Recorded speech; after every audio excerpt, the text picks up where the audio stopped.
नमस्कार, मी सुद्धा महाराष्ट्र खबर न्यूज मध्ये आपल्या सगळ्यांचे स्वागत। एकीकडे आपण प्रगतीच्या गप्पा मारतोय तर दुसरीकडे रक्ताच्या नात्यातील ओलावा संपत चालल्याचं भीषण वास्तव समोर येतंय। सोलापूर जिल्हा एका अत्यंत धक्कादायक आणि काळजाचा थरकाप उडवणाऱ्या घटनेने हादरलाय। जमिनीच्या आणि मालमत्तेच्या वादातून एकाच कुटुंबातील 3 जणांची तलवारीने सपासप वार करून हत्या करण्यात आली आहे। सोलापूरच्या दक्षिण सोलापूर तालुक्यातील बोरामणी गाव शुक्रवारी मध्यरात्री जेव्हा संपूर्ण गाव साखर झोपेत होतं तेव्हा काळ बनून आलेल्या हल्लेखोरांनी मस्के कुटुंबावर झडप घातली। घराच्या भिंती रक्ताने माखल्या आणि एका हसत्या खेळत्या कुटुंबाचा क्षणात अंत झाला।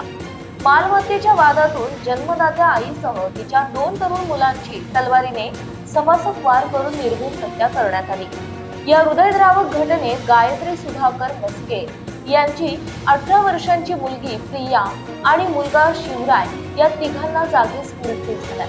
घटनेचं स्वरूप इतकं भीषण होतं की प्रत्यक्षदर्शींच्याही काळजाचा ठोका चुकला। गायत्री आणि प्रिया यांचे मृतदेह घराच्या गच्चीवर रक्ताच्या थारोळ्यात पडले होते, तर शिवरायाचा मृतदेह बैठकीच्या खोलीमध्ये आढळून आला।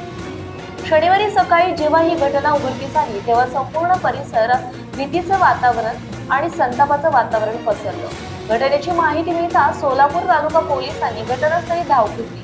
ठसे तज्ञ आणि श्वान पथकाच्या मदतीने पुराव्यांची जमवाजमव सुरू आहे। प्राथमिक अंदाजानुसार मालमत्तेच्या वादातून घरातीलच किंवा जवळच्या नातेवाईकांनी हे टोकाचं पाऊल उचलल्याचा संशय पोलिसांनी व्यक्त केला आहे। ज्या नात्यांवर आपण विश्वास ठेवतो तीच नाती जेव्हा रक्ताची तहानलेली होतात तेव्हा समाज म्हणून आपण कुठे चाललोय असा प्रश्न पडतो।